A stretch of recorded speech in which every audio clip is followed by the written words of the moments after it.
Hey everybody, this is Rydo, and we're back to Yu-Gi-Oh! Master Duel and video game news. Today is Monday, the 5th of December.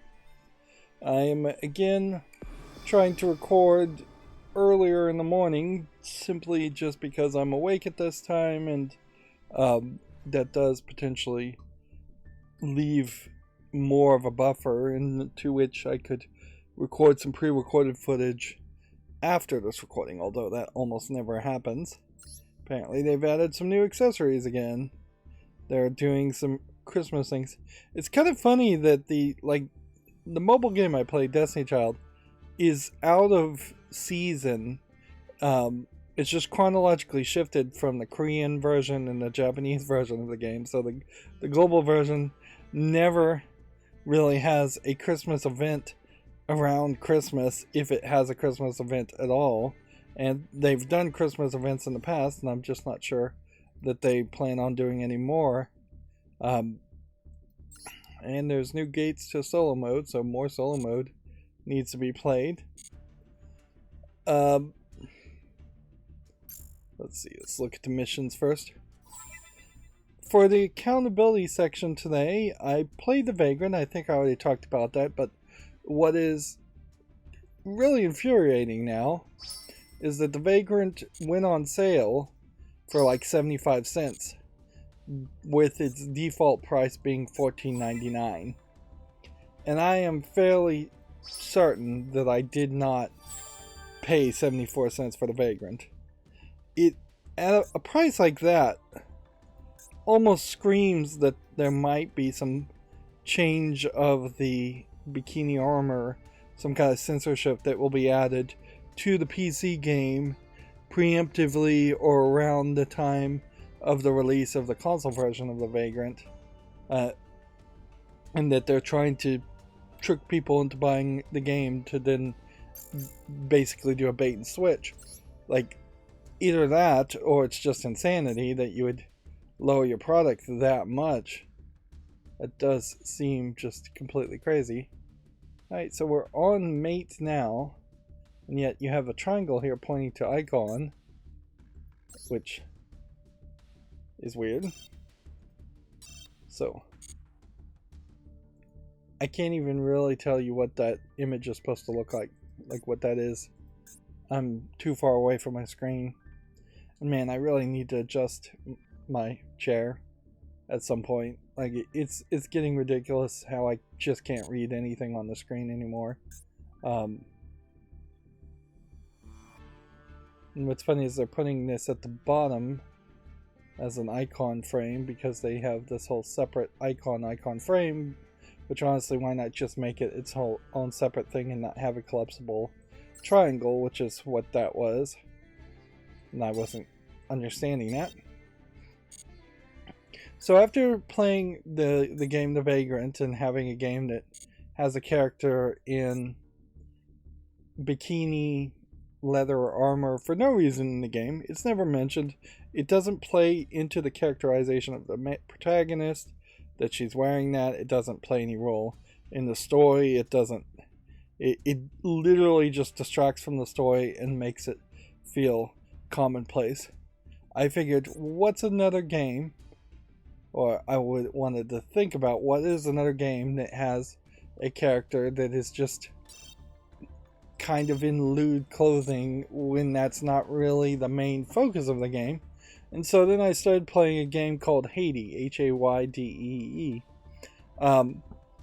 And I played it for several hours and then had to rage quit it, because in Haydee you play as this robot sex bot type character with a big breast, but there's no cleavage showing in the default outfit, and a butt, like one piece thong that shows a lot of butt cheek. And so it really is just a I like big butts and I cannot lie type model, and that's fine, and if that's what the artist wants to do. But what really killed it for me, though, is actually just the incredible amount of difficulty. It is effectively, Haydee is a third-person shooter that has Metroidvania-like elements where you have to collect things like night vision goggles and gas masks eventually to enter other areas to eventually collect key cards to finish the game. And the problem with the game is that it's just lacking modern conveniences that would let a player like me and almost most players actually beat it, in that there was no checkpoints in the game at all. There were limited number of saves, like Resident Evil 1, where you would find floppy disks, and the number of floppy disks equals the number of times you saved, and the second major place where you save, which is kind of a central location, is right outside of an area where you can fall to your death very easily, and there's just like a high chance of losing 45 minutes, an hour, 2 hours of progress before you would wrap around in an area and save.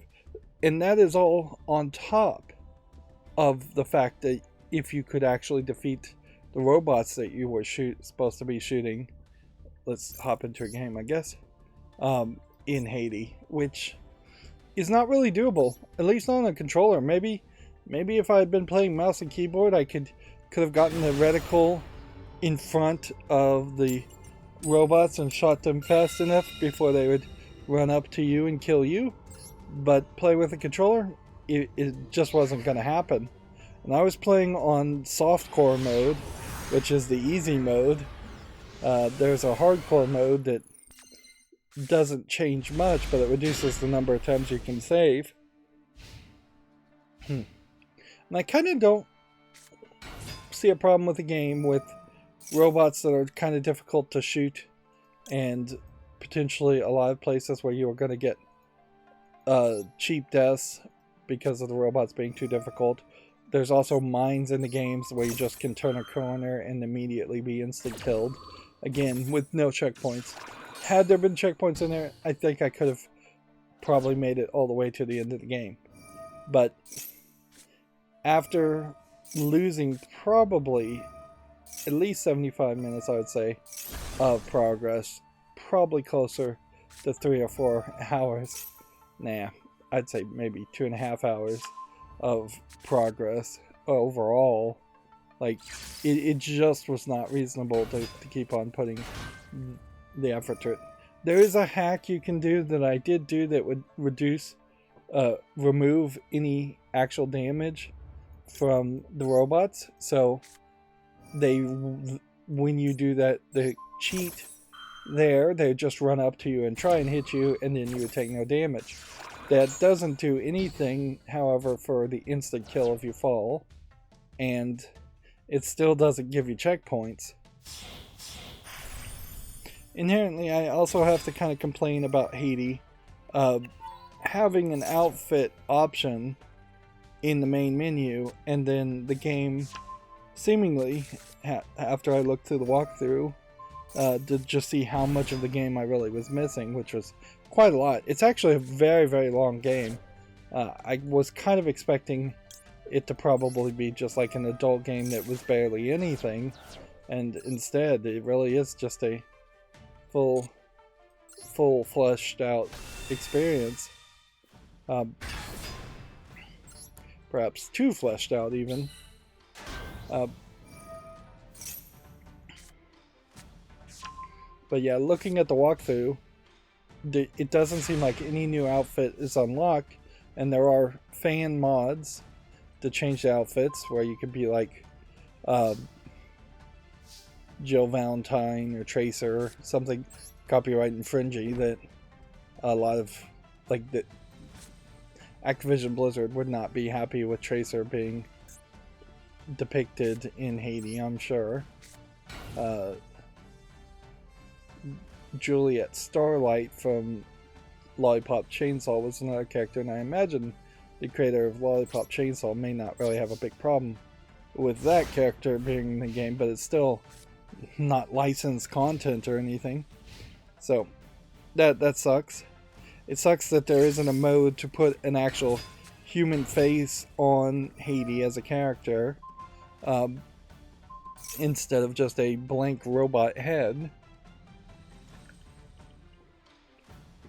But yeah, I didn't really see any fan mods that were like original content creation, and some of that got addressed in Haiti 2.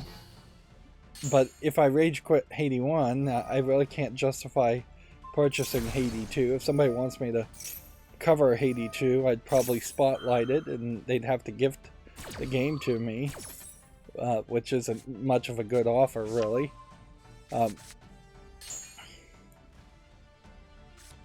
But yeah, in Haiti 2, there is an actual lady with a face in the game, and she still has big cleavage and, well, big boobs and a big butt. So it's still going with the artist's desire there. But it's making the character, I think, more accessible. That being said, I wouldn't be surprised if Haiti 2 is not more difficult or the same level of difficulty as the first game, which is a shame, because I think there really was a game there had they just checkpointed some things. Like, the easiest thing would be when you fall to your damage, you just respawn in the same room on the on solid ground. Second to that, you would just have a checkpoint when they enter a doorway. But yeah, I rage quitted that. So from that line of logic of saying, well, we did kind of an extreme outfit game with the Vagrant, and we did a kind of an extreme outfit with Haiti. Is there a third game with an extreme outfit?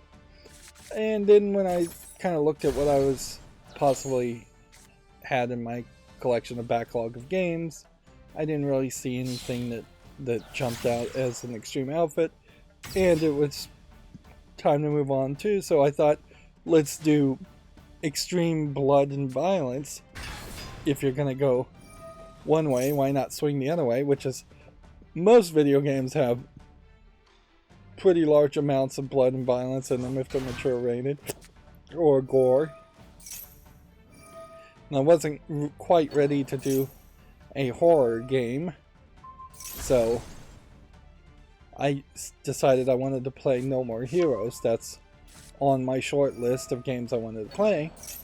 But if I was going to play No More Heroes, why don't we do the games that Suda51 made before No More Heroes?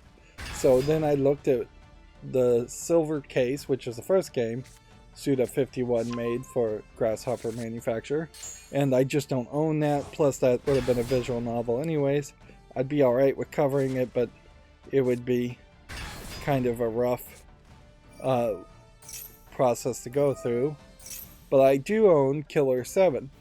And I've always wanted to play Killer 7, and Killer 7 in particular has been a unique game in that I haven't actively tried to avoid spoilers for Killer 7, and yet I really don't know anything about the story of Killer 7. And so I started playing Killer 7, and I struggled with the first hour of gameplay mightily on Killer 7, simply because there's an enemy that spawns these eggs that monsters come out of, and the enemy just does not react when it's shot in its glowing yellow weak point. So I kept thinking I was doing something wrong, or if I was supposed to defeat a certain number of the infinitely spawning enemies. And so I was just really struggling with that. The controls for Killer 7 are weird, to say the least. It really feels like it should be a House of the Dead style arcade on rails shooter game, but instead what it is you hold the A button to go forward, then you can hit B to turn around, and then hold the A button to go forward some more. And then when you hear the sound effect that tells you there's an enemy around, then you have to go hold the right trigger to go into gun aiming mode, and then scan the area because the monsters are invisible. Once you've scanned the area and can see the monster, then you can press B to immediately center onto the enemy, and then you have to press A to shoot them. It's just really a weird 5 button combination. What's also weird in the game is just by default on the gamepad, the back button is an exit the app button. Even though it says it's going to take you to the title screen, it literally just exits all the way to Windows. The X button brings up the map where the back button should be bringing up the map instead. The Y button activates special abilities depending on which character you're playing as. Each character having different special abilities in different scenarios at which it can be activated. So there's just some really weird button layouts there. And then defeating the enemies in the first level was fairly easy. Then you got to the boss battle or the sub-boss battle, and then you had to move a lot faster and target a much smaller target area than you really have to in the rest of the game. So I nearly failed at that too. Forgot to end the turn there. So yeah, after that first hour in particular, I thought, oh, I'm gonna potentially have 2 rage quits in a row. And one of them is going to be Killer 7. Which, yeah, I could definitely see that Killer 7 could have just been too old of a game, too awkward of a game. It looks amazing.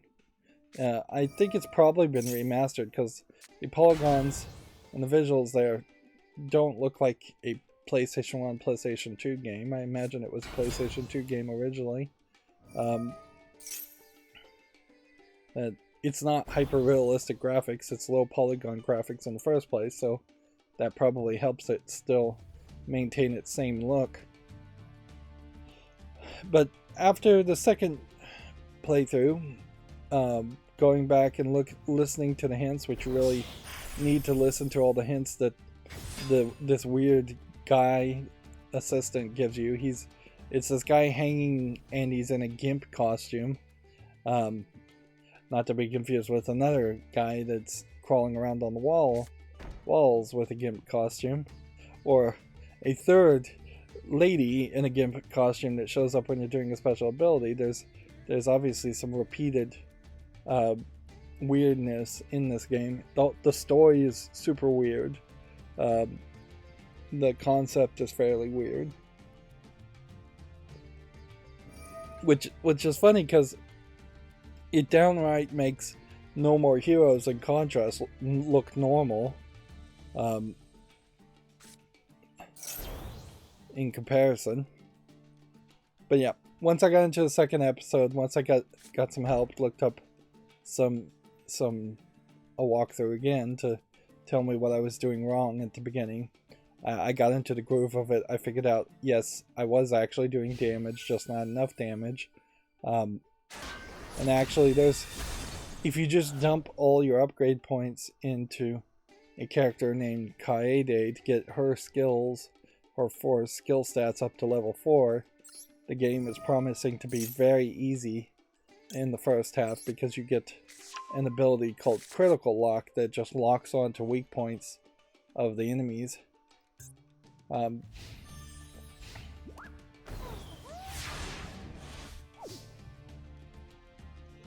So yeah, after the first episode, I was able to start making a lot of progress, and it became much smoother. And now I'm just playing through Killer 7, and I feel like I'm close to the boss battle on the second level. I suspect there are 7 levels, so I'm probably close to being 2/7 of the way done with the game. I kind of thought the game might be a lot shorter, just not knowing anything about it. It definitely felt like it could have been a much shorter experience. Alright. So let's go ahead and summon this. See if that triggers anything here. And then my hope is to play No More Heroes after playing Killer 7. There is a slight danger in No More Heroes, I know, of there being a lot of grinding in the game, and I probably don't have time to grind as much as I'd like in the game and unlock everything in No More Heroes. Plus, you also have some slight weirdness in that it's very possible I don't have on PC, either because it's not available or because I just haven't purchased it, No More Heroes 2 or No More Heroes 3. But playing all three of those games in a row would be fairly frustrating. It'd be too much. I kind of have to remind myself that if I am only making one pre-recorded series for my channel anyways, I really shouldn't get into long runs of playing entire games. I got a thing on Twitter that says I joined Twitter like 8 years ago, which definitely means my channel is post 8 years old on YouTube.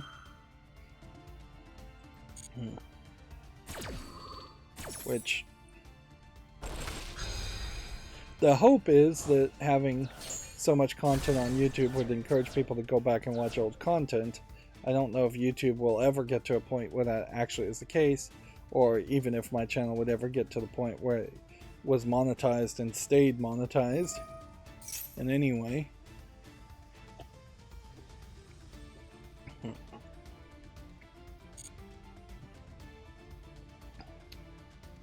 But yeah, I seem to be getting increasingly large numbers of views, both from both of the YouTube shorts. So the title of Daily PC Game, or check out this new PC game, it doesn't seem like the title affects things as much as I may have once suspected. I probably should stick to just one title, but there also just seems to be a real randomness to it, and there's just no getting around the fact that it is random. Some days I get a lot of views, some days I don't get as many views.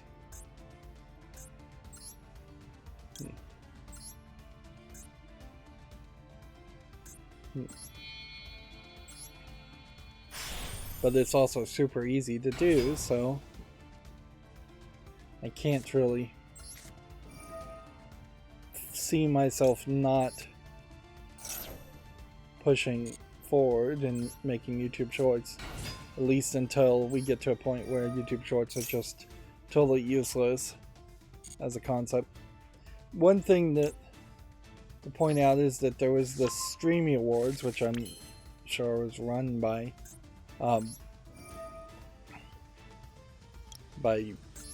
YouTube itself, and the Streamy Awards was getting promoted placement almost certainly in the YouTube Shorts feed. Like every single short for a brief time there was from hashtag the Streamies, which probably, if that's not because they programmed it to work that way, then it's because the YouTube Shorts algorithm is capable of being manipulated, and neither one of those are really good outcomes.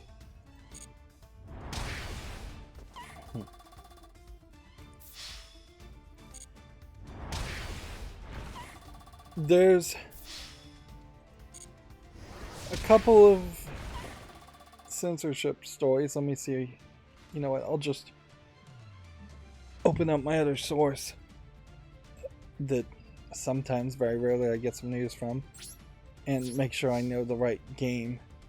Because, yep, we are once again having news of censorship of some sort, changing of some sort, localization.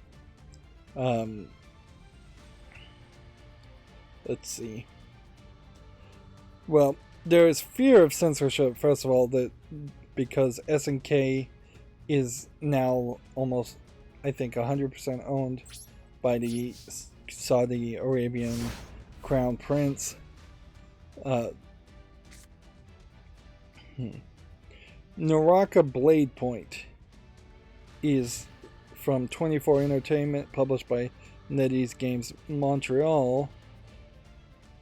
It's kind of a Chinese MMO looking game, and they have censored all the cleavage in a lot of outfits, just adding extra bras, adding extra fabric, bringing up the v-neck. It's not even like in Naraka Blade Point the outfits are particularly that revealing, but yeah, that's annoying, to say the least. And then Samurai Maiden's English translations have been intentionally censored / mistranslated. So, for instance, a Japanese phrase, Futsu no Joshikosei, was removed, which would be, according to my sources here, the equivalent of saying a normal high school girl, being replaced to an average young woman, which you could say, yeah, maybe that's just a localization twist, but we've seen this happen too many times to know to cut any benefit of the doubt to localizers in the English translators. Clearly they wanted to get rid of the phrase high school, because if you were just trying to localize that and say and even just get rid of high school, you could just say I'm just a normal girl, but they had to take it to the next step and say young woman, which I don't even know if people, like, if high school girls or young women or like the phrase young woman.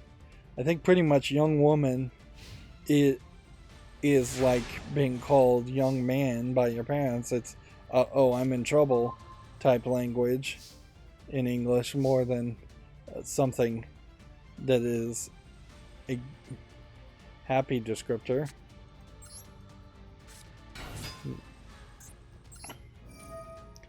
But after noticing that mistranslation, there was several other English localization translations found, adding phrases like boomers and Gen Z, just things that would not be Gen Z kids and boomers. The phrases that a Japanese girl sent into the past would not say. And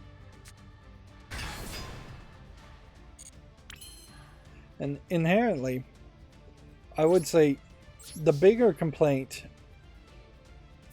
around the changes very often in dialogue through localization isn't even that they censored something out, because I can I can meet people half the way in the middle mentally and say, okay, let's not point out that this character is a high school girl just because we think we'll get some pushback from that, or we want to make it seem like she's a little bit older, although in Samurai Maiden's case, she's obviously a high school girl. She's in a high school outfit.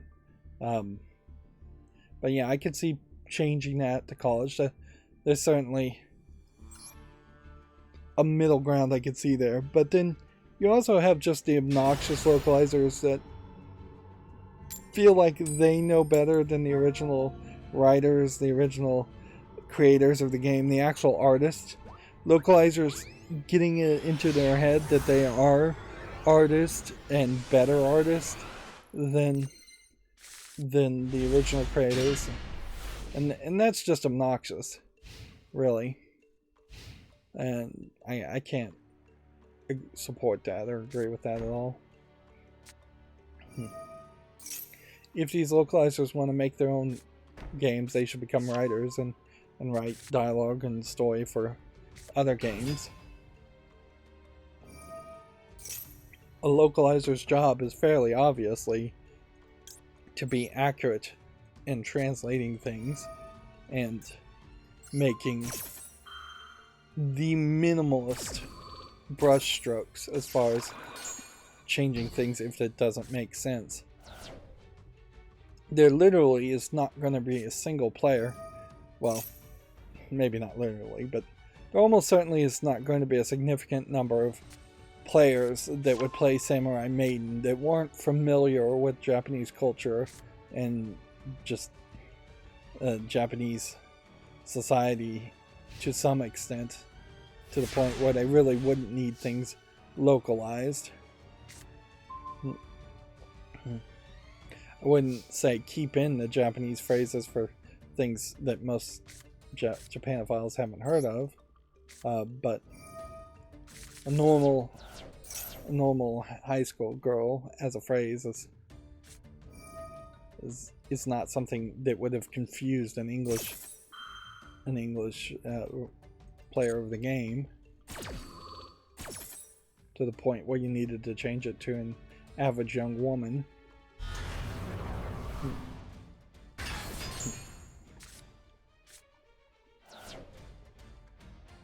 There is, I want to point out also, that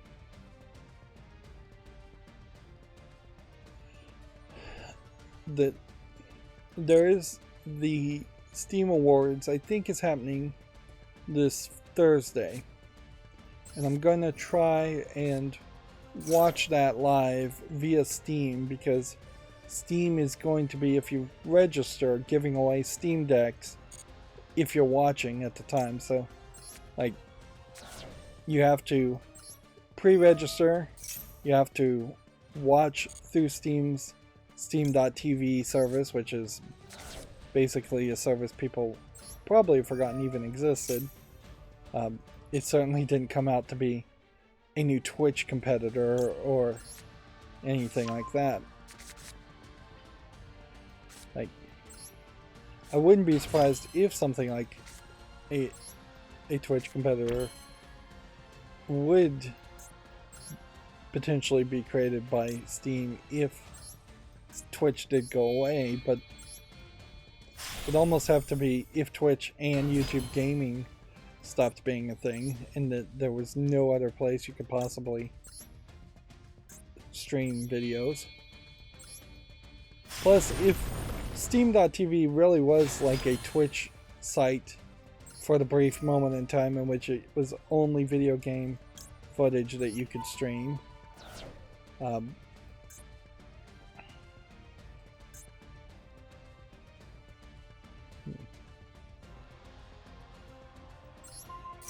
like,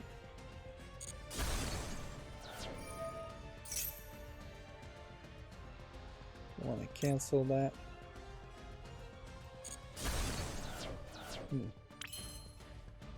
Nope, that seems like that's gonna work fairly nicely. Yeah, because I could imagine Steam could negotiate slightly better agreements with video game makers if they knew people were only streaming video games on the service, and that there weren't hot tub streamers and Twitch thoughts and everybody else who posts everything else on YouTube. Because generally speaking, it's not the YouTuber gamers, content creators, that are making the biggest amount of trouble as far as the types of videos being put up. Here we have Susan Wojcicki promoting VTubers, which this is because MatPat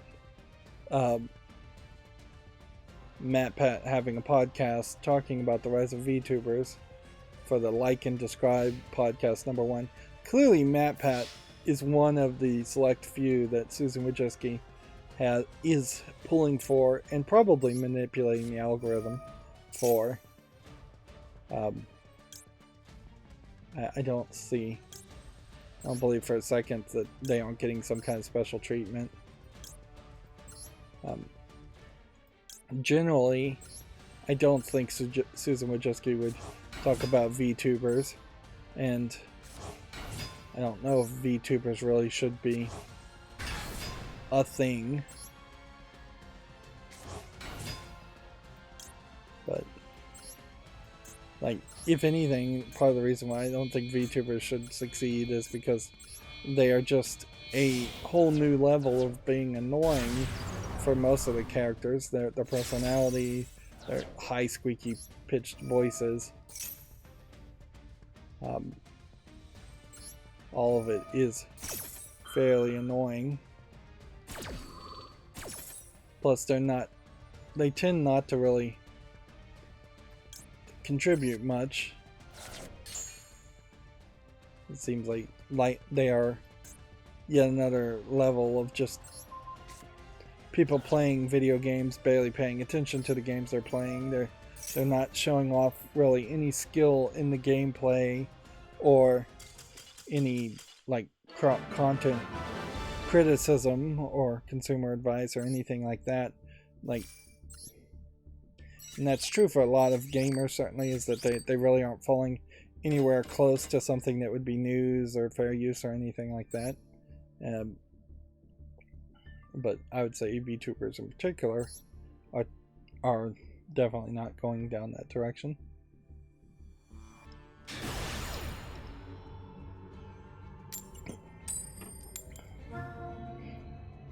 Meanwhile, YouTube still hasn't really put out any kind of official update that I've seen as far as how they're changing their content moderation rules. So it seems like they announced changes on their YouTube channel that only a few content creators, a small percentage of content creators, would have seen that video. And then I guess maybe they're just waiting for Fallout to see if there's any significant pushback. I complained about on the last stream, I complained about the fact that I'm wearing out my hand, moving my mouse cursor up and down. So I did investigate that and found that there's a middle mouse button will close a tab plugin for Firefox, and so I will try to teach myself to use that, and that way there's less of going up and down, up and down, up and down with it.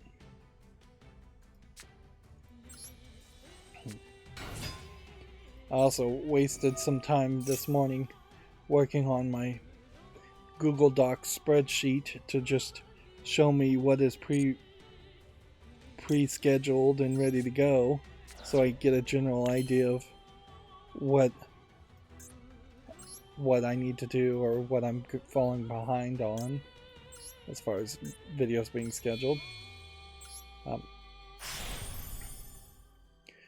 I have till about the 20th of January before I run out of footage, and I have a lot of video that still needs to be scheduled, so I can take some time at some point.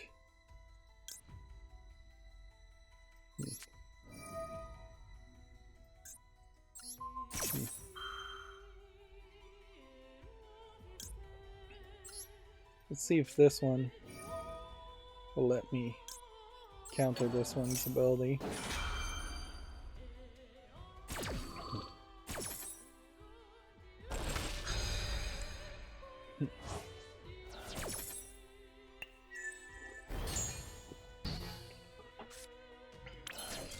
I should point out that there is an option in Hades also to censor the game, and I had it censored. The only thing it actually censors in the game when you toggle that option, though, is that there are just some flat 2D naked women images on the key cards. I'm not sure I even found more than one key card in the entire game. So it just blurs that out, which that's somewhat deceptive to not explain that, what it's actually doing. It's also very weird that Hades is extremely dark in a lot of places and really could use a brightness control adjuster, even though some of the areas are supposed to be dark on purpose. There was also fall damage in Hades, which just seemed rude.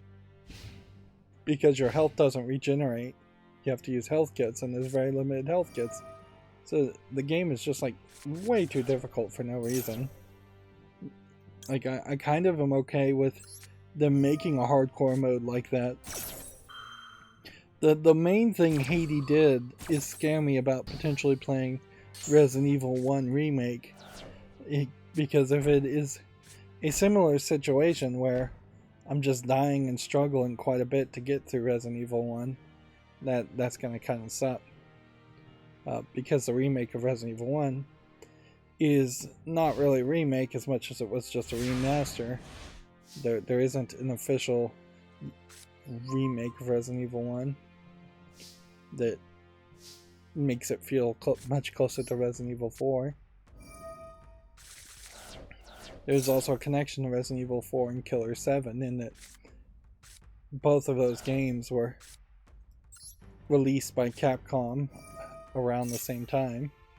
Like, for a short time there, Capcom was releasing the Clock Tower series and Killer 7, and then Resident Evil 4, I think, was after each of those. And the dog in Resident Evil 4 is from not an actual Clock Tower game. It's from a game that is kind of a spiritual successor to the Clock Tower series, and I can't remember the name of it. And then there's a gun called Killer 7 in Resident Evil 4.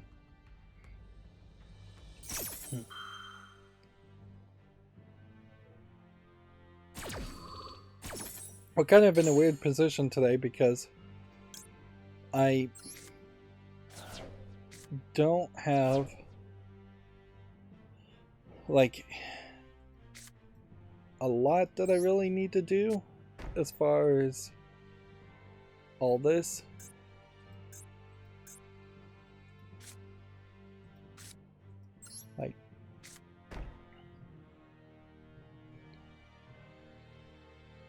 Like, so I could keep on playing and I could keep on trying to work towards platinum, but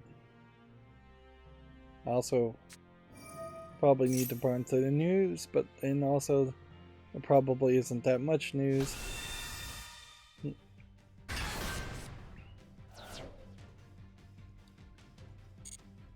Oh, that messed me up. Alright, so let's just start going through the news. It's going to be a little weird just having even my middle finger or my pointer finger on the middle mouse button. Like I use my middle finger to scroll up and down, or I guess I use my pointer finger to scroll up and down, but actually clicking the middle mouse button is not something I'm used to doing. 505 Games and Epic Games have launched a teaser trailer for the Game Awards reveal. The first Battlefield 2042 Season 4 and Season 5 details have been revealed and a free trial date has been launched. This is all from VideoGamesChronicles.net. Microsoft is reportedly ready to fight in court if the FTC attempts to block its Activision deal. It is also, I think, worth mentioning that there is another rumor I saw that says they may unconditionally allow the merger, the United States may, because it looks like it's a split 4-2, 2-2 vote on a 4-panel group of people in charge of voting. Which I guess at a certain level, if Microsoft can convince 2 people, they could probably like convince 1 more. Let's see.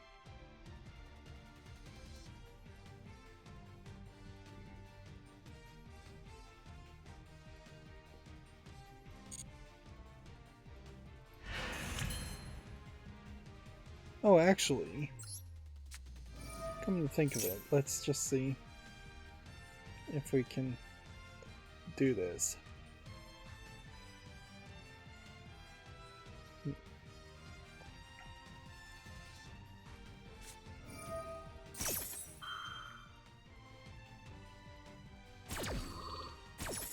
I guess one of the things I'd like to say is, as far as what I would want for Christmas, if I'm gonna ask for goodwill, peace on earth, things like that, or things in that mentality, I would like in 2023 to not have ridiculous, massive amounts of rumor mill and pointless, irrelevant, unactionable news, particularly around the Microsoft Blizzard acquisition. I'd like that story to be done, move on to the next thing. Generally, if I can get really greedy, I would like to see a lot of the same old narratives and yellow journalism / propaganda go away. If I want to step back and do a Thanksgiving type thought, it's also, I think, worthwhile to say it's nice that we haven't seen any kind of nonsense like an attempt to slander gamers on a massive movement. There are still these small pushes to say video gamers are toxic and things like that, but we're not seeing a outright effort like Anita Sarkeesian did to misconstrue the entire history and the entire culture of gamers. We haven't seen anybody try to misconstrue pushbacks as just gamer gators, and things like that.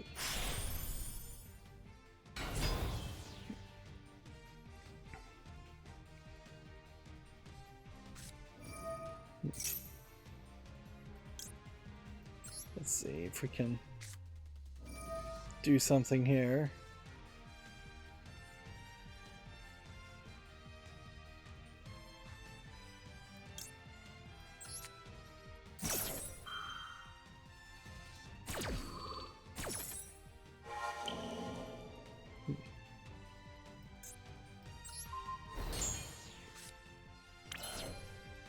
Let's see.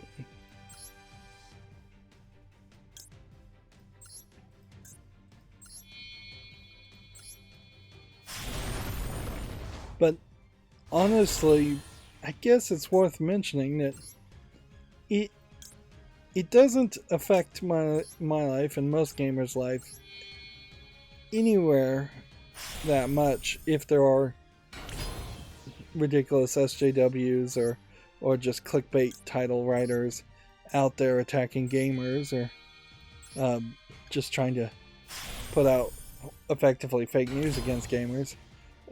That doesn't affect most gamers anywhere as much as just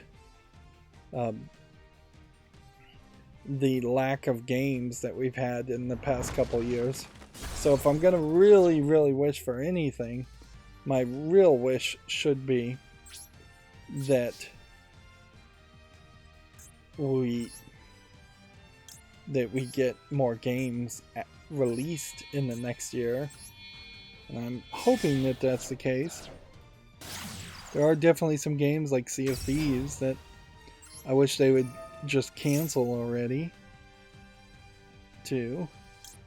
Because that's pretty ridiculous, just how long some of these games have been in development hell. Moving back to the news stories, though. Ahead of the Game Awards, Jeff Keighley says he hasn't felt this good about a show in a while. He also has come out and said that it's going to be a shorter event, although 30 and 40 announcements seems like quite a lot, I guess, if you're doing 30 to 40 in the span of a minute and a half or so. That puts you somewhere between 30 and 60 minutes, 30, 45 minutes long.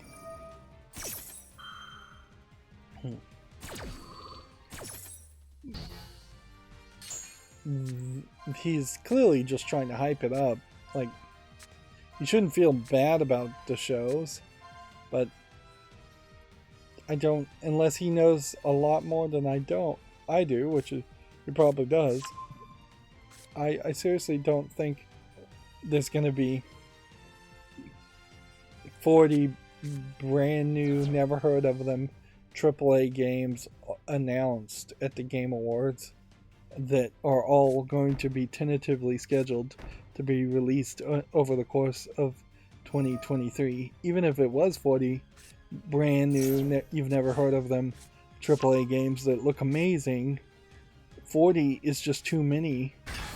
At most, a year could be saturated with, I think, 36 games. That's implying 3 really big AAA games every single month, and taking no accounting to a first quarter drought or even more than 3 AAA games being released in the course of the Christmas holidays.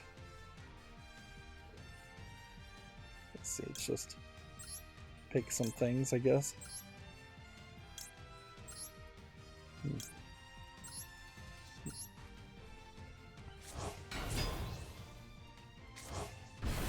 I'm also personally in a weird position, certainly if too many games get announced, because that's just not gonna feel amazing. Interesting.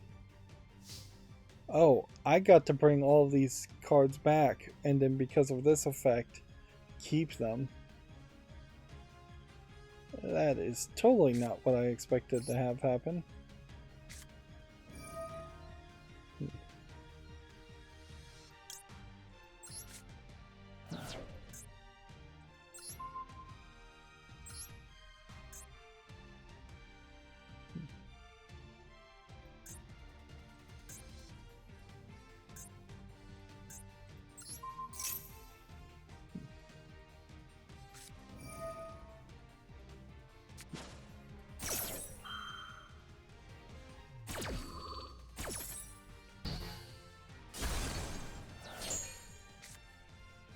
Yeah, and that stopped that face-up card from activating.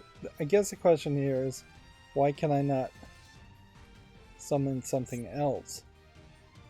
And it's very possible because I need more room.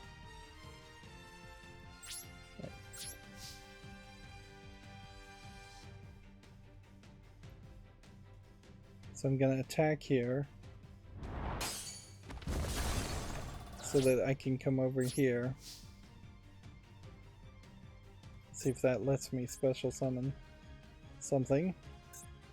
Nope.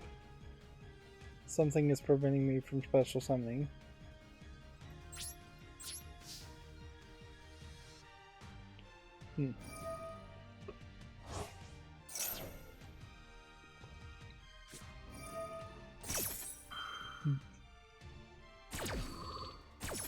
Yeah, I personally just don't want to really fall behind and have 30 or 40 announcements of games that all of which I'd want to play when I'm almost certainly not playing 30 or 40 games in a year, and don't feel like I will probably ever again in my life ever have that level of energy or just time in which I'm actually awake to play that many games. Moving on, Halo Infinite's multiplayer director has quit 343. The departure follows the long-awaited arrival of co-op, Forge, and mission replay. Let's see, Tom French shared the news on Friday. After over 11 and a half years at Halo, I step out of my Spartan armor for the last time today to head off for new adventures. So quit, quit is the right descriptor. Like, I'm not going to argue that if you're leaving your job, you're not quitting. But when you're at these high levels and when you have a public presence, you tend not to describe it as quitting as much as stepping down. Inherently, I think everybody knows that Halo Infinite is a mess. What they wanted was an amazing reboot to the Halo series that would bring back all the fans of Halo, and instead what they've had is just development hell nightmare. And it's probably a nightmare somewhat of their own making, in that they just don't have the right people, the right programmers programming the game. And with all of Microsoft's acquisitions of other game companies, I'm still not sure that they really acquired the right company that they would have needed to help them potentially make Halo Infinite work. It is also very possible that at some point Halo Infinite will be good. It's just very possibly going to be too little too late for most players. The second trailer for HBO's Last of Us is out if you want to check that out on Video Games Chronicles. Fortnite servers are not responding apparently. Apparently Fortnite Chapter 4 Season 1 kicks off later today. This feels more like... Okay, now the update here says it's now live. This feels more like an advertisement for Fortnite Chapter 4. Noticeably though, I don't think we're going to have a lot of people talking about Fortnite or playing Fortnite, because to play Fortnite at this point you have to be on the Epic Store, and I don't know if there's a single other storefront worth mentioning that Fortnite is available on. They're not on iOS. I don't think they're on Android. They're not on Steam. So, yeah. They have a diminished reach because of their own doing. Here's the story I was talking about before. The Game Awards will be significantly shorter this year due to feedback. Jeff Keighley hopes to create a more streamlined show. I remember sitting through the Game Awards last year. I don't know if I remember, though, it being particularly that long. If I'm recalling correctly, what was fairly weird about the Game Awards is that there was kind of a streaming show event before the Game Awards that wasn't actually the Game Awards. That was for more I think, small indie games. Then I think there was a PC Gamer Award type of stream after it. And there may have even been like a Nintendo Direct around the same time, if not the day before, too. So it seemed like there was a lot, if I'm remembering any of this right, it seemed like there was a lot of streaming events just all bundled together. Inherently, there still is just this weirdness around what should the Game Awards really be. It wants to be the Oscars/Emmys of video games, but I don't know if there's a good enough argument that that's even what it should be, or where it should go as an event. Should it be giving awards to games that were already released at the end of the year, or should it be announcing new games? Because it seems like it wants to do both instead of picking a lane. Yep. And the Oscars, for instance, you never have somebody go up and accept an Oscar and then say, hey, check out my trailer for this new movie that's in development that's coming out next year. Like, you don't see anything like that at all. Maybe the Oscars would be more interesting if it was full of trailers for potentially new movies.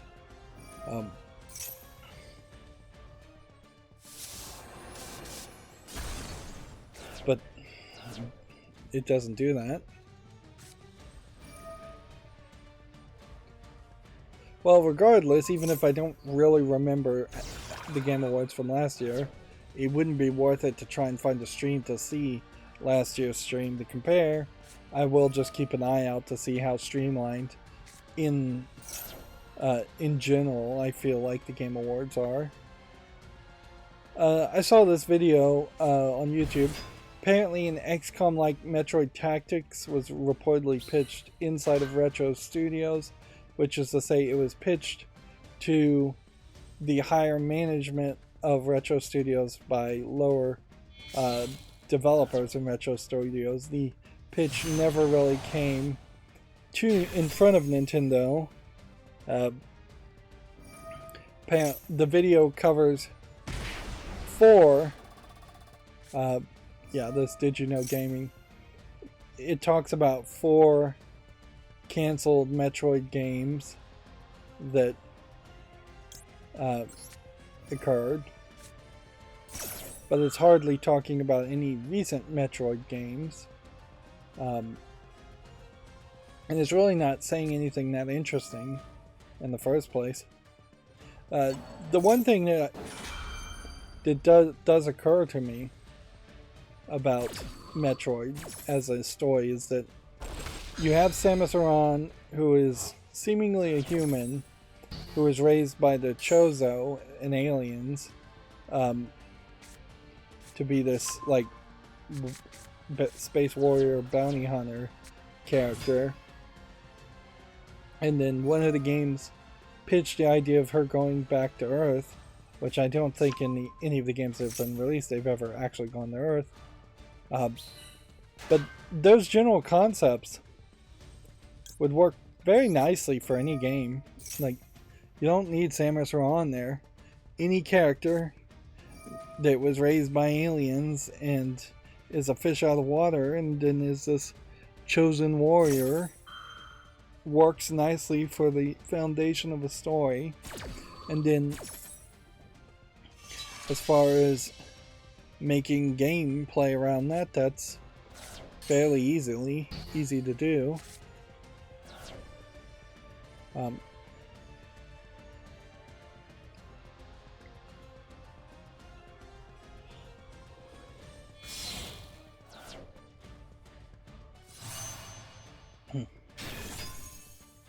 There is a limiting factor certainly between Metroidvania games. One thing in the video they also said is that the phrase Metroidvania was actually originally an insult. I didn't know that, so that's interesting. Obviously it's not used as an insult these days. In a lot of ways it's like Castlevania came out to replace Metroid. But yeah, between the dark fantasy stories of Castlevania and the sci-fi stories of Metroid, you don't have that many other options. You could certainly do horror stories in a Metroidvania-like game, and I've seen that a couple times, but you kind of have a hard time making a slice of life story or game in a Metroidvania style, and a medieval fantasy type story. Metroidvania, like The Vagrant tried to be somewhat like that, doesn't particularly work well. You could probably go fairly cyberpunk with a Metroidvania type game, and that would probably work fairly well.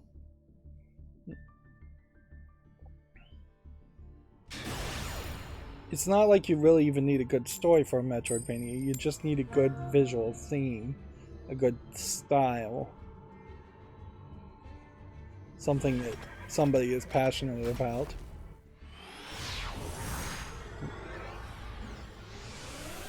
See, Fortnite Chapter 2 adds Doomslayer, augmented abilities, and more. Check out this article if you care about Fortnite, I guess. A new Dragon Age Dreadwolf cinematic reintroduces the game's villains, which I guess check that out if you're interested. Let's see, the FTC may yet approve Microsoft Activision's deal with concessions as claimed. A fresh report suggests the US regulator may prefer a settlement to a lawsuit. So we've seen stories today alone where there's claiming that they may file a lawsuit, and then we see a story that is going in the exact opposite direction and saying that they may settle, which is to say nobody knows anything, almost certainly. This picture of all the characters from Activision Blizzard is always kind of weird as it stands out.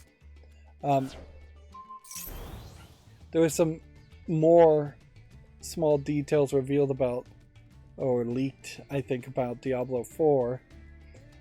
It doesn't really amount to much, but it does confirm that they are going to try to make Diablo 4 some kind of live service game. So if you just wanted a Diablo 2 experience where you play the whole game and you're done, I don't think that's really what you're going to get in Diablo 4, but that may not be too bad, because it may still, there may be a narrative end for Diablo 4 and then a lot of replayability after that narrative end. They talked about world levels being from like 0 to 100, so 100 times potentially you could play the game over and over again. A lot of these characters, though, I definitely don't recognize. Like, I could not tell you for a second who most of these characters are. Like, obviously you have Crash Bandicoot and the Innkeeper from Hearthstone, and Spyro the Dragon, and Tracer, and then this is from Diablo 4. But I have no idea what this is from, this is from, this is from, or this is from, or any of these at all, or this one either.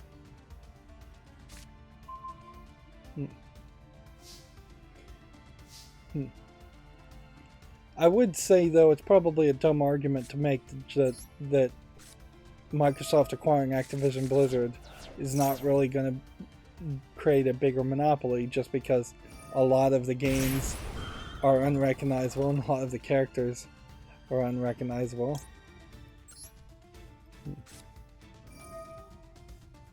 I think that would be too much of an exaggeration to try and make that argument.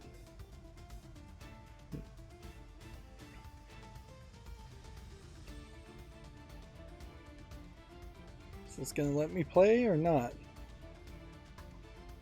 See, the Panda CEO was removed after a mass roster walkout following the Smash Brothers esports allegations. It's alleged that Alan Bunny lied to tournament venues to stop them hosting a rival's events.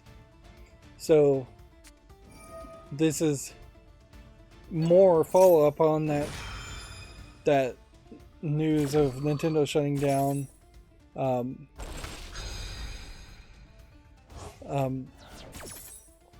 so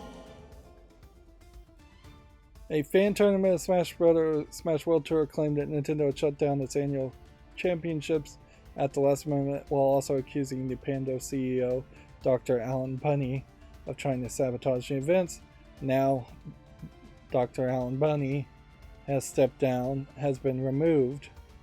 So either this is a case of some excellent mudslinging and false accusations, which I can't really believe, against the Panda CEO, or the Panda CEO, I have to assume, was totally guilty of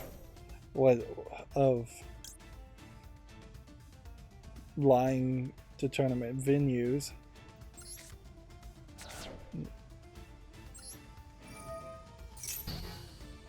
Like,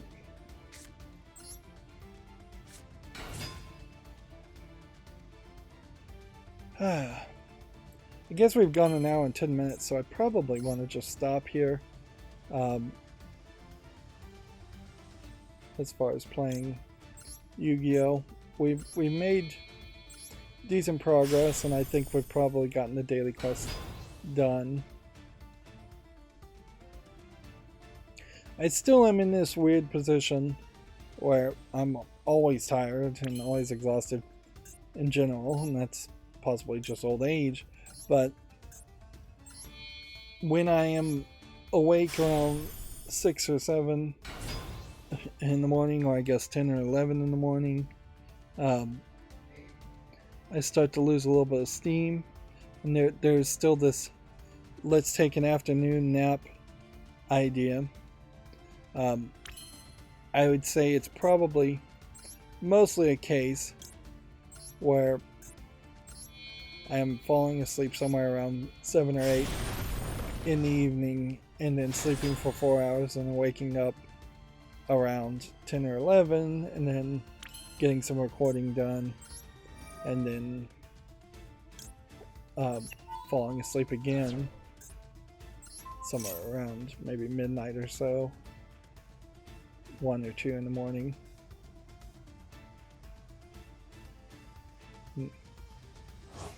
What I would really give to never have to sleep again with no negative side effects, I would really love that. But then I would also probably be very bored.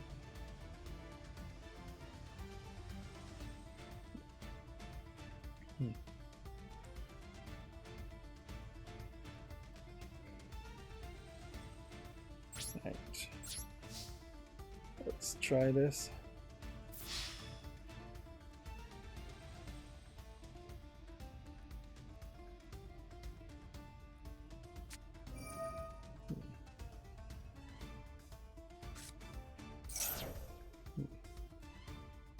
So he's just gonna cut my attack in half.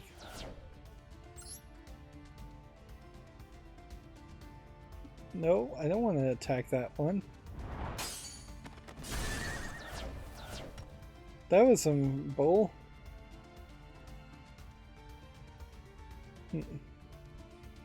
Why could I not directly attack again?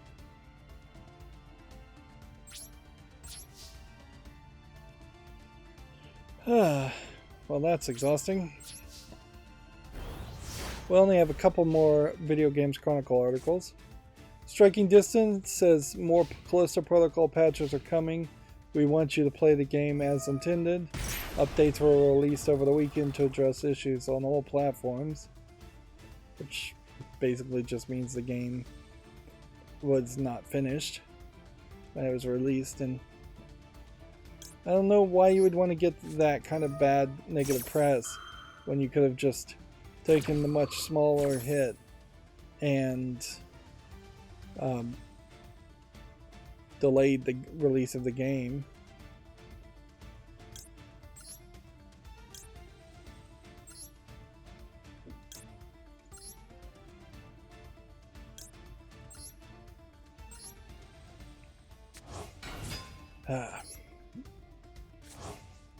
Yeah, I'm sad, certainly, around the state of the Callisto Protocol, and I'm not seeing anybody say, despite its warts, that the story and the gameplay is actually worth it for the Callisto Protocol.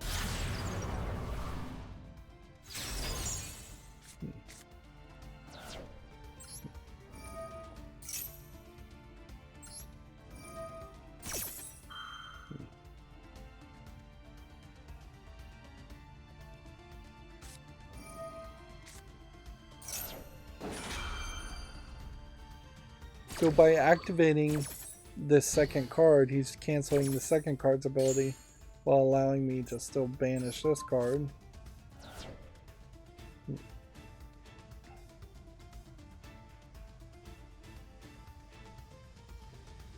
And then our last Video Games Chronicle article is just this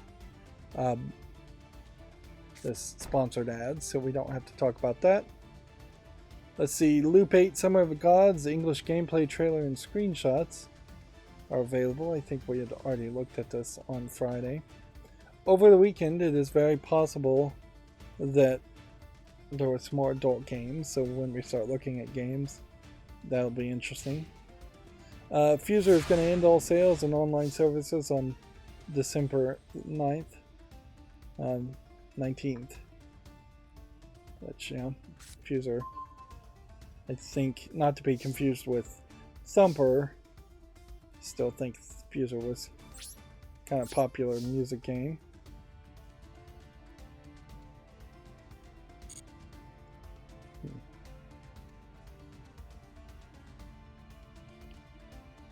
I feel like the background music at this point is lulling me to sleep.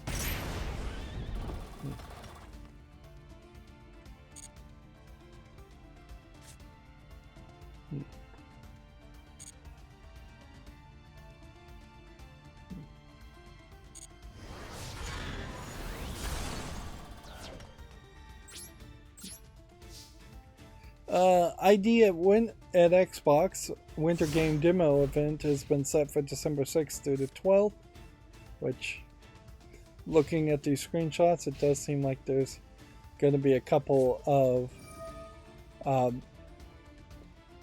new announcements of new games. Notice the Game Awards logo is here, and that's very much where I feel like the last Game Awards ran into trouble too, is that there was just these separate events on top of the Game Awards. There's 4 games here: Rhythm Sprout, Inculanati, Thirsty Suitors, and 10 Hearts. This is, I imagine, 10 Hearts. This is Thirsty Suitors. So this is probably Inculanati and Rhythm Sprout on this one, if I was to guess, but maybe those two are backwards. Yeah, this probably is Rhythm Sprout, yeah.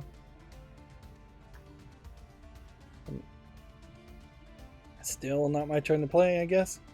A game called Helveti launches February 3rd in 2023. It's a side-scrolling action game. Let's see. See if we can get a general idea of what it looks like. Yep. This is very much what the Vagrant was. The real problem with the Vagrant is just how slow your movements were and how button mashy the combinations really were.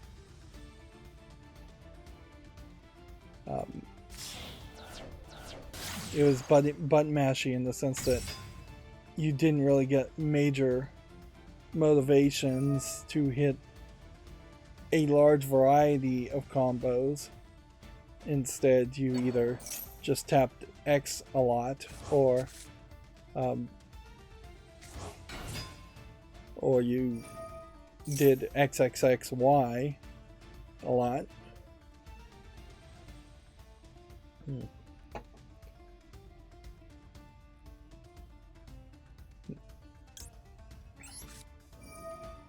It's weird that that game almost looks like it's made by the same people that made The Vagrant. It's not. It's a different publisher and a different company developer's name, but it does just kind of highlight how those kinds of games don't have a large tendency to look that different, and they probably have to struggle a little bit more than your average game to look different.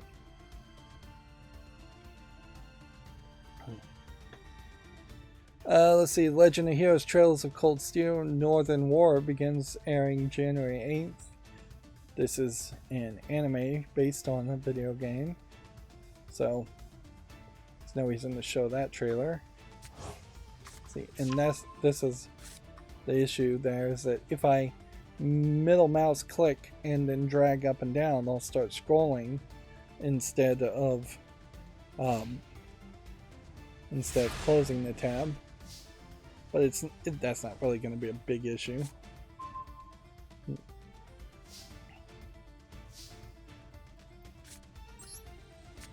Set that. Attack that.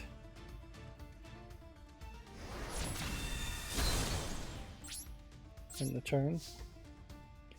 DNF Duel Grand Balance Patch, DLC Character Spectre, and a Switch version have been announced. So, I guess fairly big update.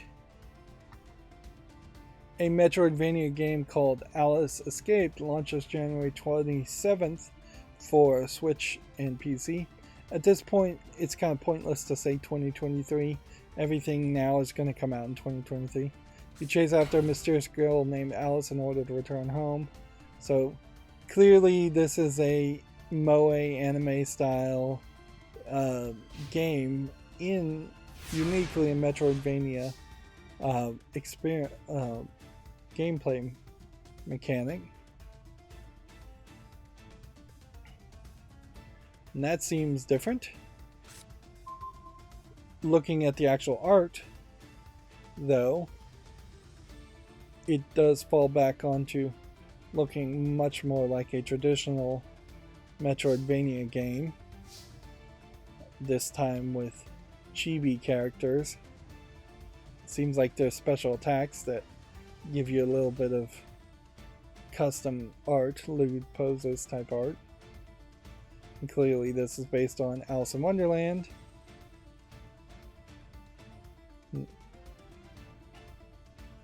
And one of the characters has a big hammer, so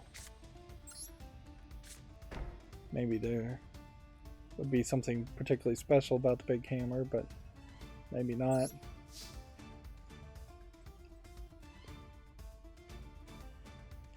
It seems like your health is fairly limited, but an enemy's health may be fairly limited, and that they have to take 3 hits instead of having giant long health bars, which is what would normally be the case.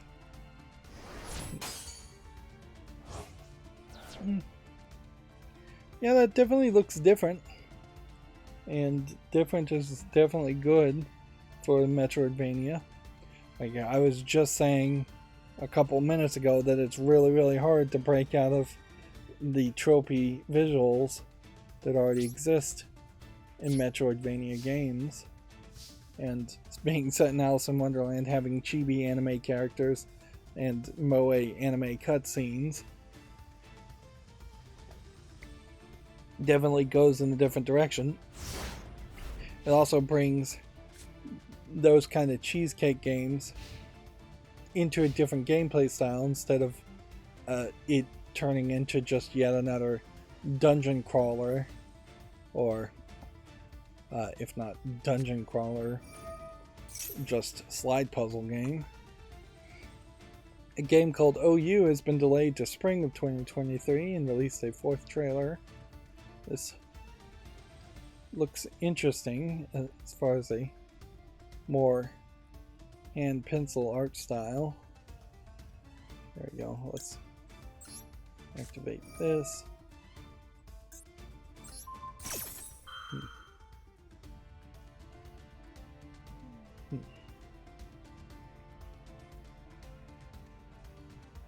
This looks like a game that might move particularly slow as just a adventure game.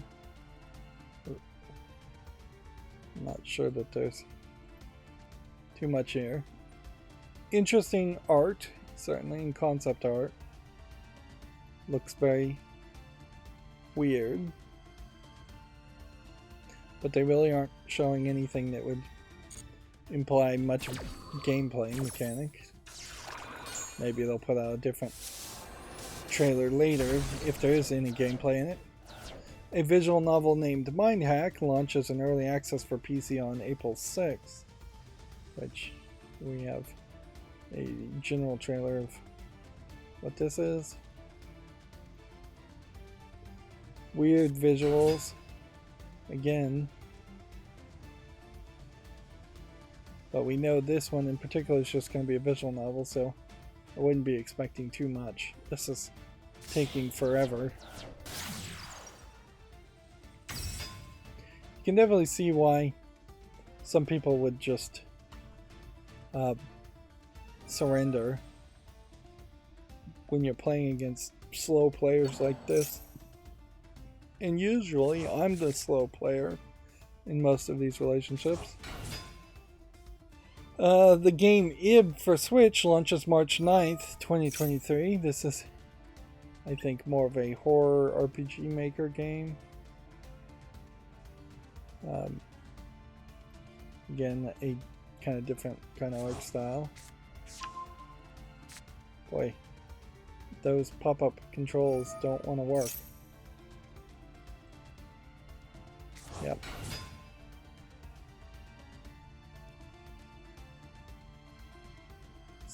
The real game is this, basically. Just really zoomed out.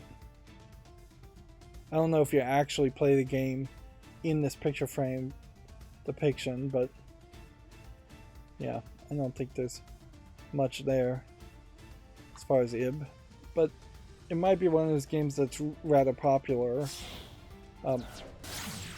That being said, I don't know if I can really trust Steam reviews anymore either, because the Vagrant game was rated very popular too, and I just don't know why people would have rated it so popular, other than maybe they all got the game on sale, and for like 50 cents, sure, it's a great game. $15, not so much. But also it could have been rated fairly highly when there weren't games like Bloodstained on Steam and just some of the other better Metroidvania games that people have seen after the Vagrant was released. Let's see. Pal World Pals reveal trailer and screenshots. This seems to be a Pokemon type clone game with guns. Although noticeably, this looks very, very similar to a Pokemon. Perhaps too similar to a Pokemon. And this looks very similar to a Pokemon.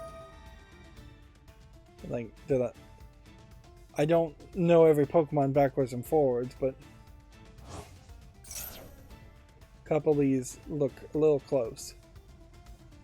Although there is a real argument as far as whether any of the Pokemon designs actually stand up to much copyright protection in the first place, because an electric rat with a thunderbolt tail, you probably can't own the general concept of a yellow rat in general, or a thunderbolt tail in general, or an electric rat that's yellow with a thunderbolt tail.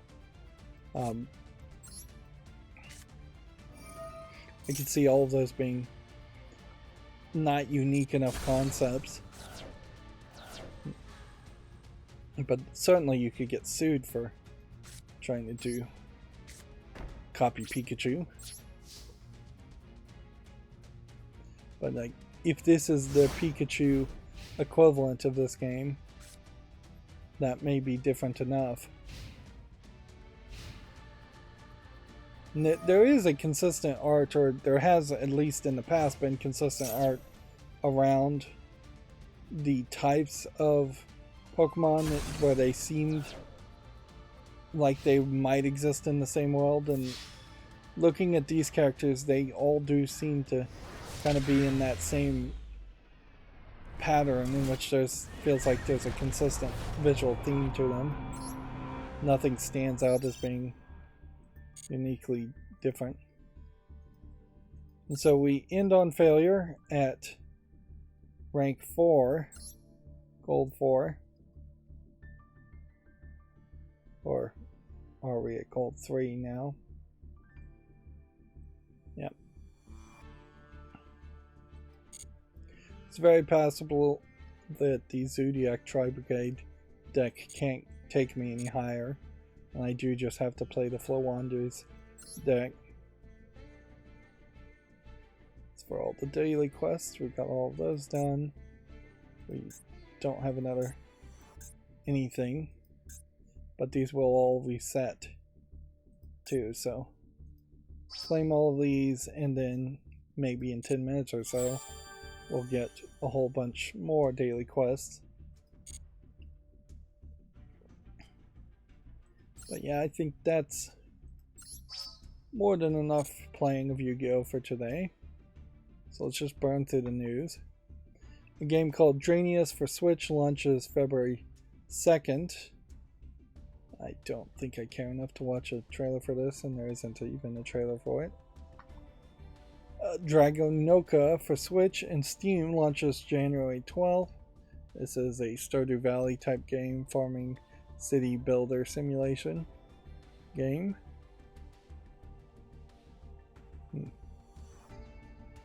Yeah, and you really can't account for anything if you really love like this character design and this art. You're not really going to see it too much.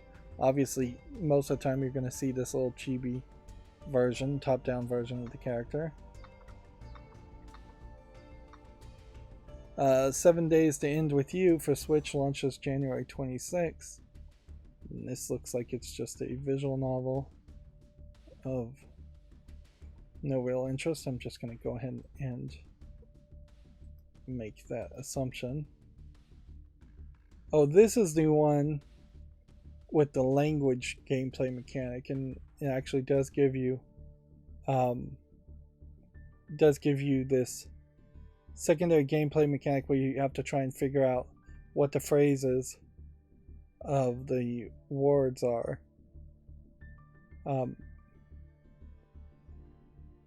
So there is just more to it. So yeah, maybe that would make it to the wish list. A game called Bokura launches in early access for PC on February 14th. The iOS and Android versions are still dated, still to be dated. It's a 2-player puzzle adventure game, apparently. How does it play? I have no idea. Looks like it's probably a lot of platforming from the looks of it. A game called Rakuin for Switch launches March 23rd. And yep, I think this game has been on Steam for a while. Is this the rice farming game?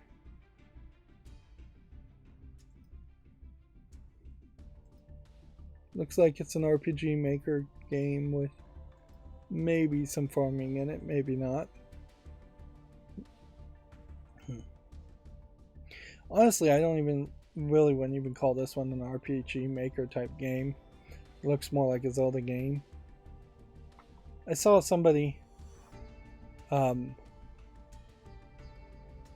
talk about they're trying to make a Wind Waker looking game on Twitter, which good for them. Somebody should make a game that for a PC that looks like Wind Waker.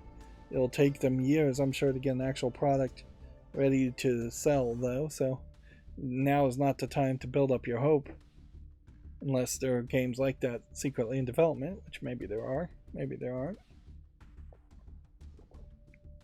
With the whole COVID thing, it would have been a great time for a lot of game developers to start side projects and secret projects working from their house, and then not announce anything at all until they were really close to release and launch. Excuse me. There's this game called Mr. Sato announced for PC as a short adventure game set in Saito. It's probably Saito, or it could be Saito Yu.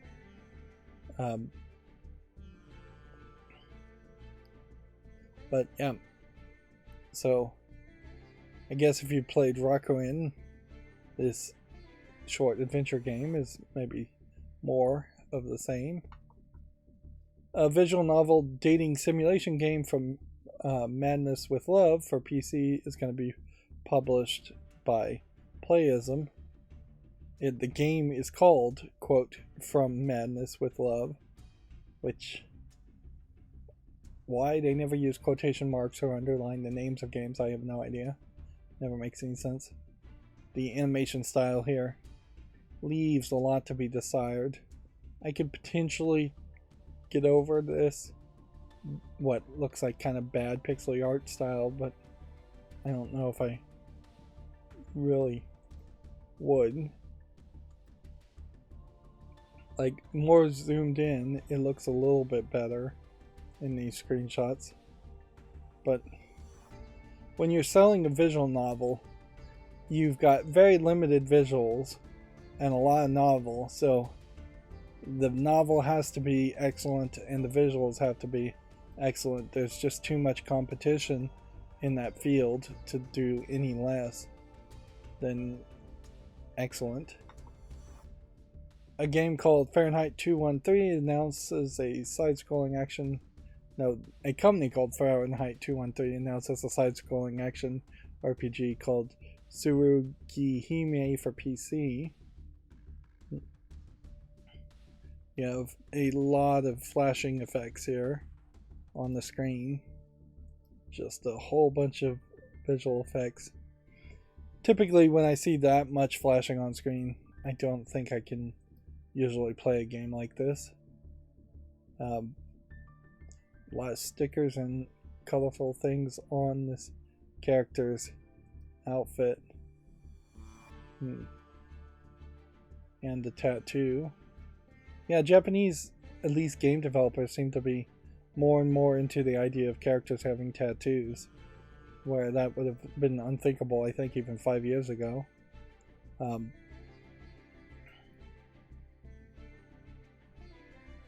See what the actual trailer shows us in movement as far as what the game is.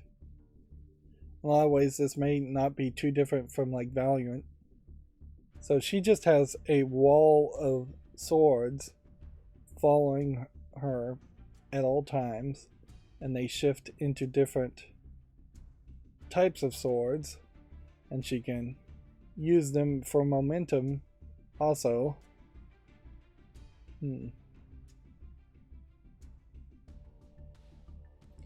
Well, that's a weird visuals, certainly, but I don't know if I really could appreciate a game that's just going to have that much sword flashing. It really just gets back to that. It kind of feels like a game pitch where somebody says, let's have a game where there's 100 swords on the screen or 100 enemies on the screen, just because 100 is like a big round number, and then in the actual practical implementation of it, it reveals that that's just kind of a silly idea. We already talked about this trailer that I'm still not really interested in. And then our final Komatsu article for today is this week's Japanese game releases with Dragon Quest Treasures, Witch of On the Holy Night, and more. Let's see. Several games listed here coming out for the Switch and the PS4. Launching worldwide would be Dragon Quest Treasures and the Rumblefish 2, which on Holy Night is launching digitally worldwide. A lot of these other versions are just catch-up releases. Not very many digital releases listed here, so I suspect this list might be updated later on in the week. Alright, so here we have a game called List, not to be misread as Lust, I guess. Although it seems like they are trying to convince you that that's exactly what it is. There is a game called Lust for something that kind of looks similar to this, but yeah, this is nothing. I'm sure there's probably 2 or 3 actual games on Steam that have Lust in the name. If I was to just search the phrase with the adult content. There, I accidentally middle clicked on that image and opened it. Single instruction compiler. Seems like a gimmick as far as a programming game. I don't think that'd be very fun. Here we have a mobile phone game called Shrine of the Spirits. Nothing there of interest. Space Haste 2. Well, the good news is my wrist doesn't hurt. The bad news is I am still generally exhausted. I guess it's just, is the exhaustion going to be in my wrist, or is the exhaustion going to be in my general back or mind? This looks like one of those games where it's very possible there was an uncensored patch for this game at some point in development, but otherwise it just does kind of look like an RPG Maker game. Yeah. There's no content in this version of the game, though. It would be adult. Yeah, and pretty much I would say Steam probably wouldn't smile on a game that has more of the moe art style with adult content, where the heads are bigger and the characters generally look shorter. Water Chaos doesn't look like anything. Boat Rage doesn't look like anything. Does seem like sometimes I am going to just misclick and have to middle click multiple times. I feel like particularly if I'm hovering over a button, it doesn't work. So there is still, I guess, a level here where I am going to have to move from the forward button to the side where there is no button. This Moth Lake, a horror story, looks interesting. It's kind of got almost a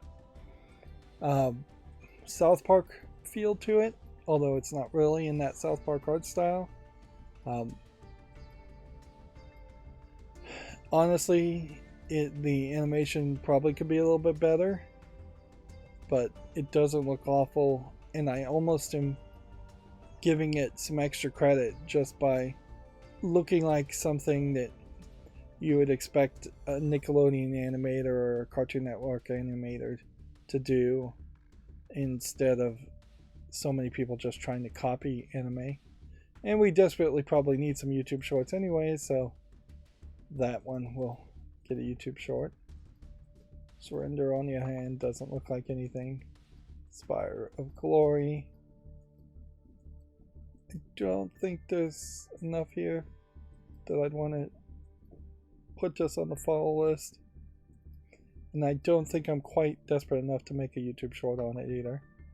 Next we have an adult game that did come out December 3rd, so we are going through the Friday games, basically, or the Saturday games. So Sex Gym 3D is a 3D CGI adult game. Couple different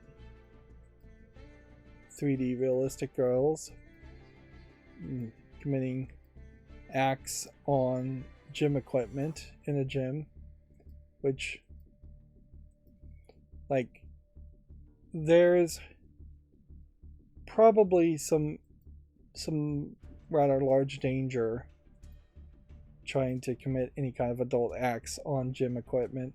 Some of these poses definitely look like somebody is going to get hurt. It's probably more of a thing that should be a fantasy than something that people in the real world should act out. Like, even like the bench presses and things like that, or just like yoga mats. Yoga mats are probably safe if you just have a yoga mat on the floor, but a bench press or a bench has like padding in some places, but also doesn't really have that much padding compared to a bed or a sofa or something like that. And there's just a lot of places where you could get pinched or hurt, or that the bench could fall apart because it's just not really designed for that activity. Yeah. So we have one, I guess, realistic 3D adult game. We ended last week with, it felt like 5 or 6 flat 2D colorful anime style adult games without any 3D more natural colored realistic style adult games, which that was weird, certainly, because usually it's closer to 50-50, if not leaning towards the 3D CGI depictions. Yeah, I'll give this one a chance. Massey might be something.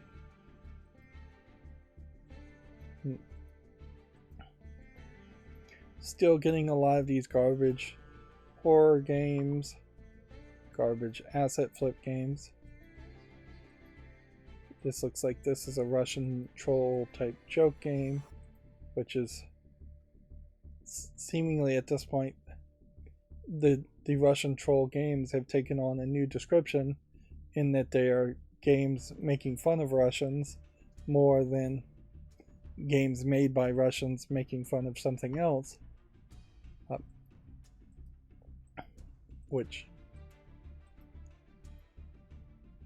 I guess we should probably call those anti-Russian troll games. Here we have, I guess, another adult game that is flat 2D colorful. And does it support English? It says it does. English and Chinese full audio. It says it's turn-based strategy game. I guess it is, but it seems like it has few cutscenes. Although really, this game, of all its screenshots, only has one that's actually adult content. It's selling for $8.99. There's a free Chinese expansion pack. It says Return to Lee World is the name of it, although that's not what it's written at the top. It says as sexual content, general mature content in it. So yeah, I would classify this as an adult game, but it probably wouldn't really be a very satisfactory one. So we're back to kind of a balance now. We're now at the December 4th games. That looks terrible. What's this? Goonie Monsters. It's mixed reviewed already with 75 reviews. It's an online PvP game. It's probably pay to win if I was to guess. The Backrooms multiplayer. Got another Backrooms game, still getting a ton of those. Forever Someday. Well, that looks weird, but I'll give it a follow, just in case it is something. Some of these games, I can just judge a book by the cover and dismiss, and I'm happy enough to do that. We have a Zumba/bingo concept, which isn't the worst idea ever to make a game more difficult. Floppy disk from hell.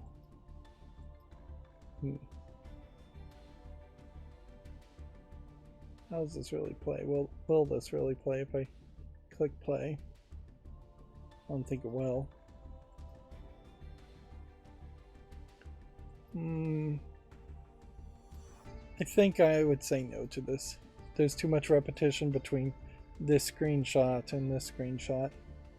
So yeah, I might have said yes to that.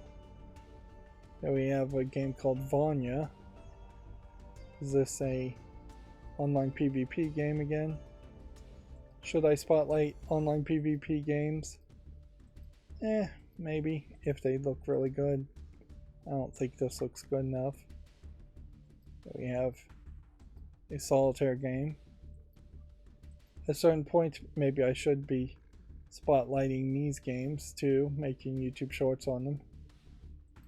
I guess at this point, when I say spotlight, it does mean making a YouTube short, whereas I was using the phrase spotlight to mean something different, and now I've changed that description to quick looks. Off-road simulator doesn't look good. English a game.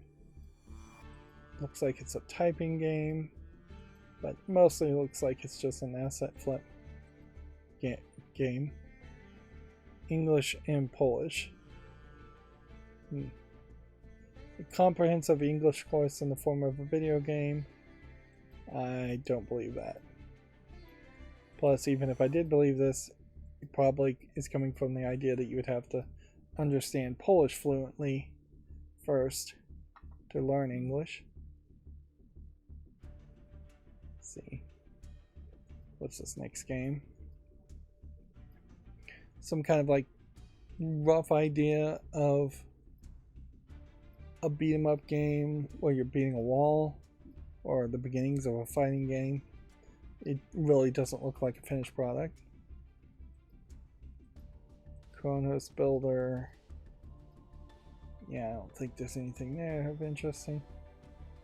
It's a map creator for different types of tabletop RPG environments.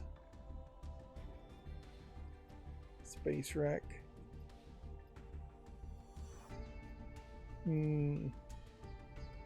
Fallout inspired post-apocalyptic game.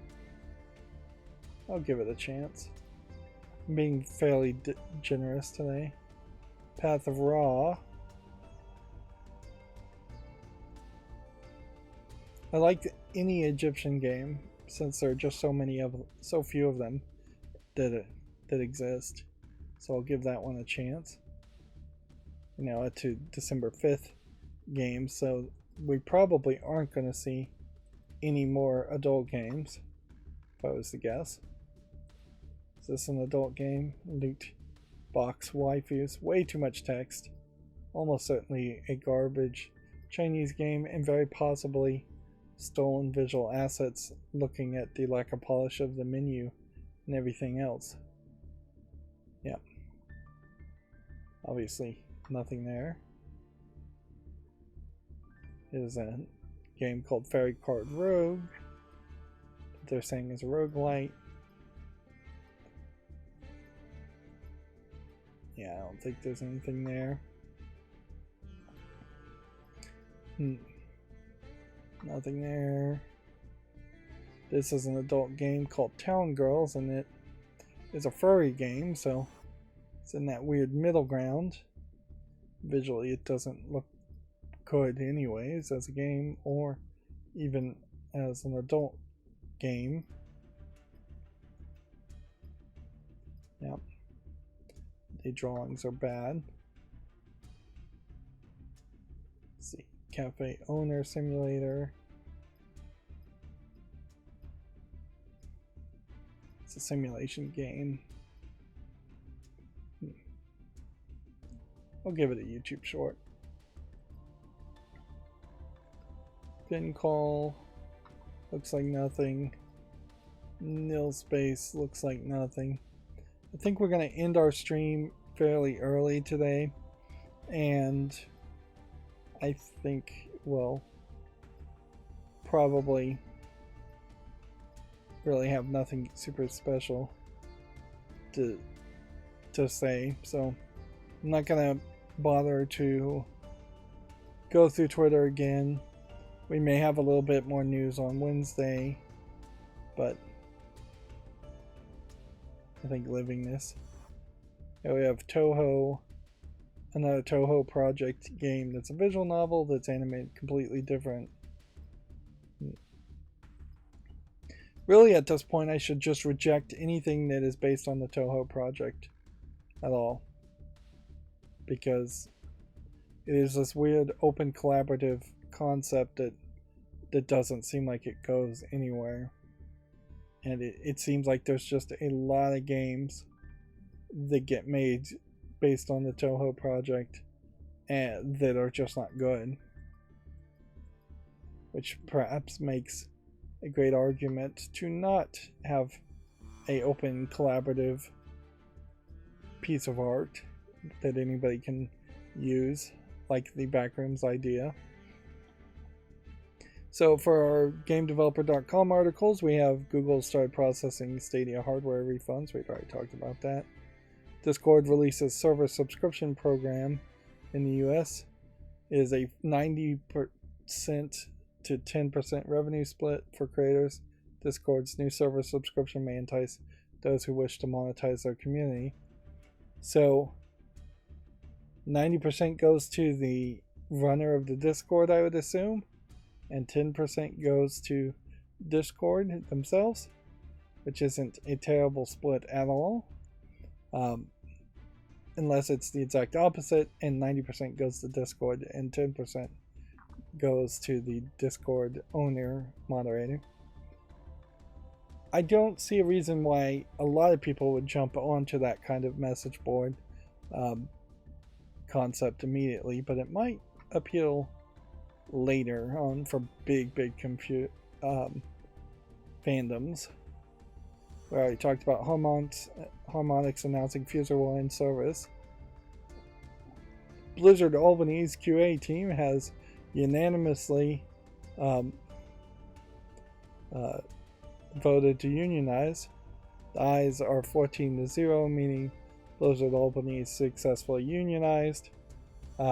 14 people started that union that probably will represent at least 100 people, and that just really goes to show how few people bother to show up at union meetings and union votes. People are already exhausted with their jobs.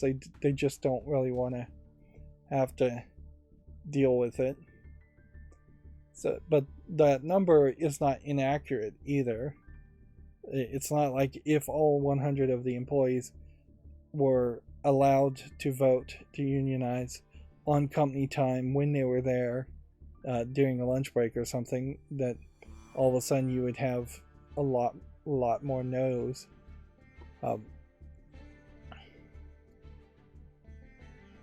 One of the things about a union contract, as I understand them, is the idea of doing union business during company time, so more people actively are capable and willing to participate in votes. Of course, there's some real dangers there too, where you think you're having a private union meeting in an office that they set aside for you, and they've bugged the room so that the management can spy on the union, or the manager is keeping an eye on everybody walking in and out of the room. But yeah, it seems like this might be the final step to the start of being a union, which being a union then becomes a lifelong process.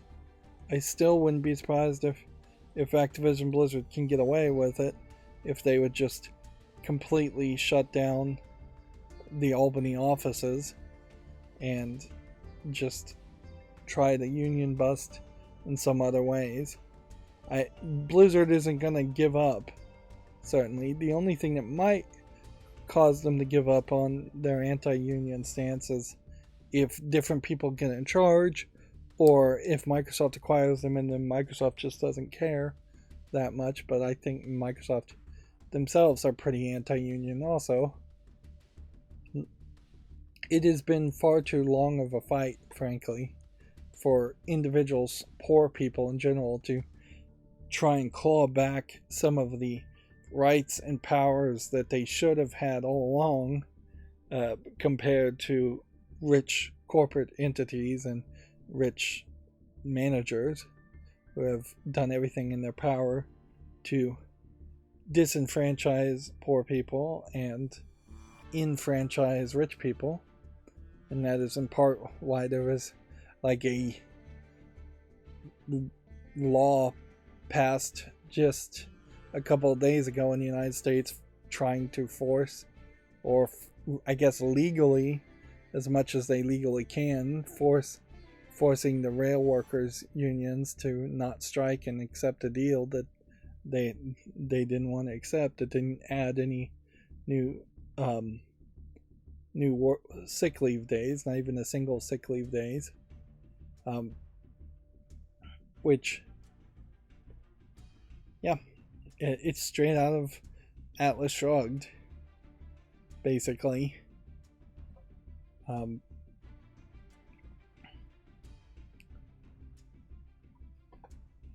Moving on, because I don't have enough energy to get into a rant, though. Learn the fantastic design secrets of Tiny Tina's Wonderlands in a free webinar that they're going to have. Tiny Tina's Wonderlands came and went with no big scandal, but no real big fanfare.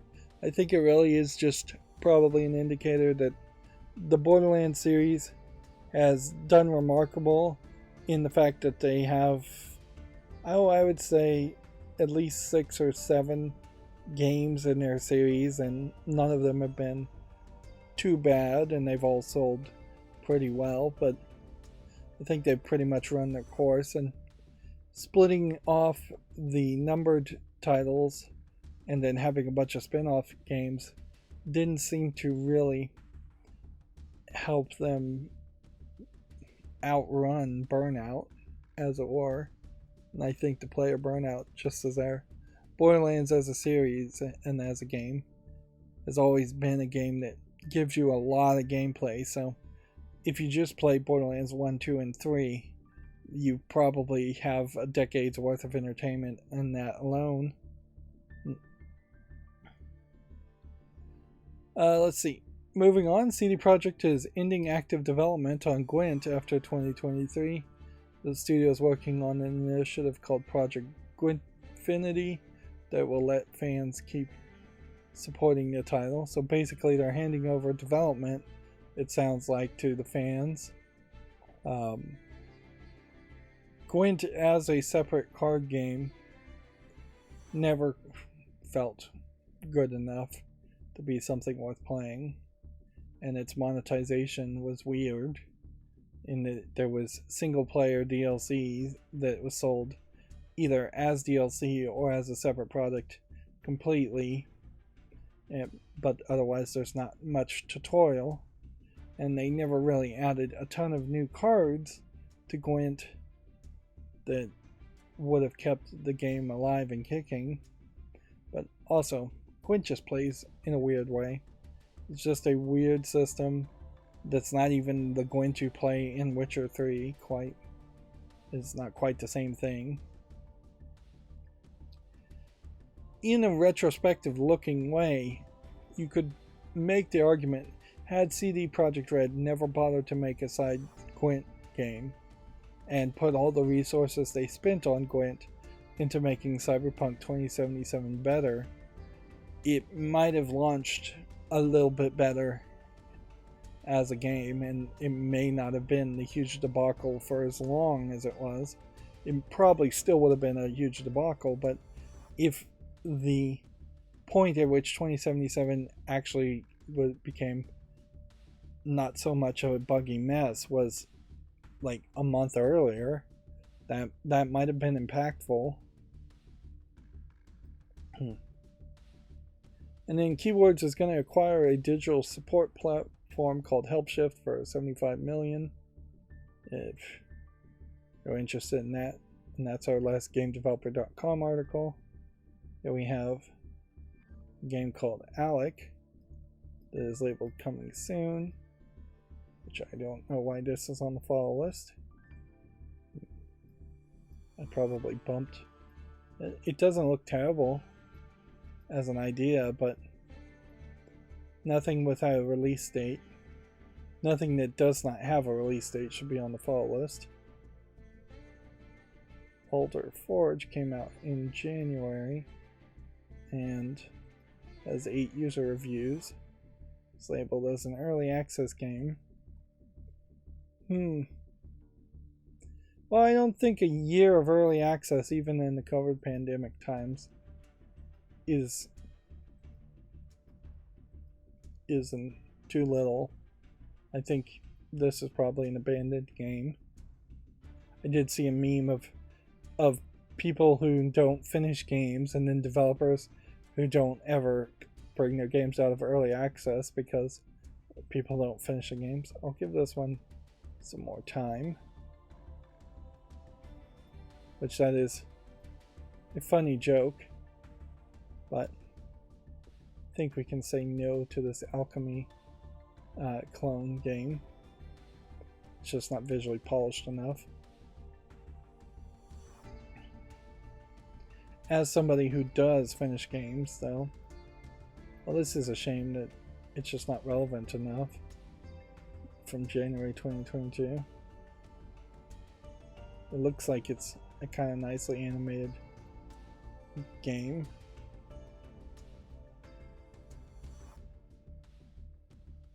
You're selling the weapons instead of using the weapons. We'll give this some more time, even though it doesn't really deserve it. This one, Alchemist Adventure, is rated very positively, so Mob Rule says put that on the wish list. Albert Innovation is rated very positively, so put that on the wish list. This one, I guess I'll take off the follow list.